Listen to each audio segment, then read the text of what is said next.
वजारत बल्दियात local government ने एक और ऑर्डर 1072 यानी 1072 निकाला और इससे पहले जो 71 था वो था इम्तियाज इकबाल पलफोटो का, लेकिन ये 7 और 2 यानी 1072वां नंबर जो आया वो आगा फहद अहमद खान का आया। ग्रेड 17 का सूजी सर्विस ऑफिसर है और एडमिन ब्रांच प्रिंसिपल, और कह रहे थे कि वर्किंग कर रहे थे director tax town municipal corporation जनूबी में, जो कलदम थी बल्दिया जनूबी उसमें, लेकिन अब इनको वहां से हटाकर एक दफा फिर town municipal corporation Orangi town में टाउन म्यूनिसिपल कमिश्नर लगा दिया है। औरंगी टाउन में म्यूनिसिपल कमिश्नर, कलदम बल्दिया गरबी में। और यहाँ पर जो जफर इकबाल मुगल जो कि ग्रेड 18 के थे, सूजी सर्विस से ताल्लुक रखते हैं एडमिन ब्रांच से, इनको ट्रांसफर करके तैनात कर दिया गया है director contract management town municipal corporation Sorab कोट, यानी कि कलदम बल्दिया शर्की। कोई बात नहीं जफर इकबाल, कोई बात नहीं, सबर करो, सबर का फल मीठा होता है। और ये आगा फहद लांडी टाउन से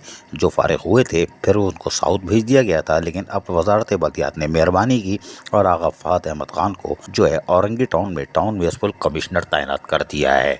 और उन्होंने कोई गलती नहीं की, पहली फुर्सत में जाके चार्ज ले लिया और आज तन्हाई में बैठे रहे।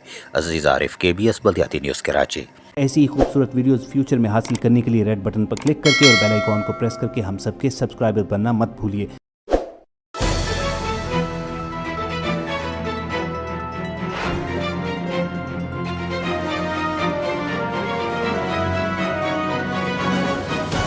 KBS बल्दियाती न्यूज़।